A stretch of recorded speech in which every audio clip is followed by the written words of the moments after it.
Autumn in Colorado, when the sound of marmots and owls give way to snowblowers and tow trucks. Anyway, 2.5 feet into this little shoveling shenanigans, I figured this would be a good backdrop to talk about somebody else who's gotten snowed in. That's Chinese government debt. And just work with me. It's not a perfect analogy. So in China, you have multiple levels of government, just like we have here in the United States.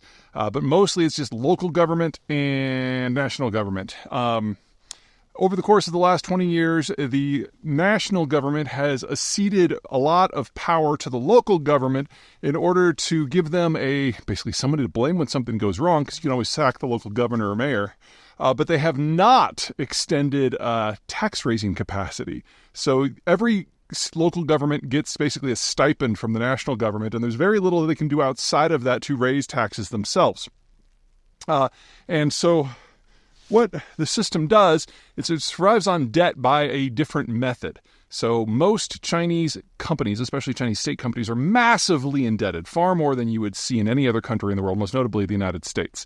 And a lot of that debt ultimately is indirectly held by the national government. But because on the books it's not, a lot of people think that investing in the Chinese economy is a good idea because the Chinese economy has technically lots of road to run at the federal level. It's totally an accounting gimmick, but it fools a lot of people.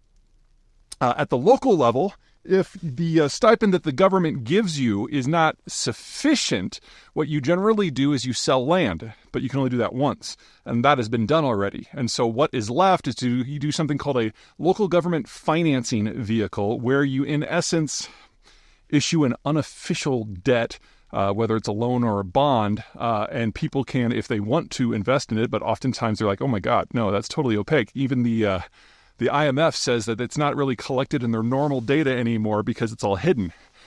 Best guess by the IMF, who knows if it's true, is that the collective asset class of local government finance vehicles now amount to a little over 8 trillion U.S. equivalent, which is about half of total Chinese GDP. Whereas at the federal level, you're talking about a total debt load that's under 25% of GDP.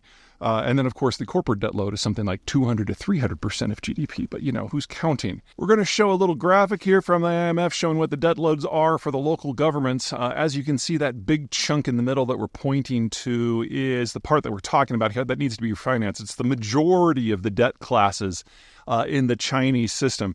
Everything else, the official stuff, is pretty small in comparison. And remember that in China, the local governments can issue these debts, but they can't necessarily raise capital. There is no income tax at the local level. There is no sales tax or GST at the local level. They can do property taxes, but since selling lands for property is their primary method of raising money, they try not to do that because it would choke out all their other sources of income. Anyway, the local governments, because they can issue these debts, but they can't really raise taxes themselves, just get deeper and deeper and deeper and deeper under. And it's gotten to the point that basically stimulus activities at the local level have stopped because they just can't raise any more. So what happened on the 8th of November is the federal government has stepped in and said that they will raise some debt themselves, about the equivalent of 800 billion US, which is about 6 trillion yuan, in order to help all of the local governments refinance their debt onto more official terms, so at least the federal government knows what it's dealing with. Now, if you look at the interest rates that are charged on most of these off-sheet assets, you're probably talking about the government really just stepping in and covering 2 years of financing. So it's not going to hold for very long, but what the national government is attempting to do is get a grip on how big the problem really is. Private estimates, IMF estimates, are all over the board. The IMF is a little on the high end compared to some of them that I've seen, but the IMF is pretty good at figuring out when a country is hiding something in its books, so I tend to err in their general direction, even if I don't buy the numbers altogether.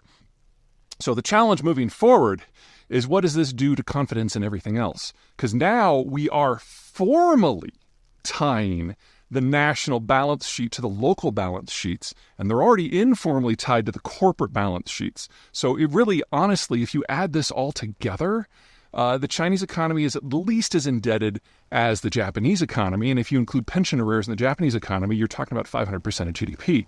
So once that sinks into the wider world, I am sure we're going to see some adjustments in people and industries' interest in holding anything in China. because once it becomes apparent that the reality is far, far, far, far, far worse than the 25% of GDP that people thought the federal government in China really was indebted to, it's going to force some adjustments. And then you start looking at long-term payment options and what it looks like for revenue moving forward. And the Chinese economy has basically been stalled since the start of COVID in 2019. And more importantly, we now have a country that is entering mass retirement Japanese style without a replacement generation coming up from below. The Japanese have this weird little double dip in their demographics. So they've got a large number of people in their 70s and early 80s, and then it kind of shrinks down, and they've got another group of large people in their late 50s and early 60s. So there's still some taxpayers there that can help the Japanese out with a few things. China doesn't have anything like that. So I think that's all of it. Yeah.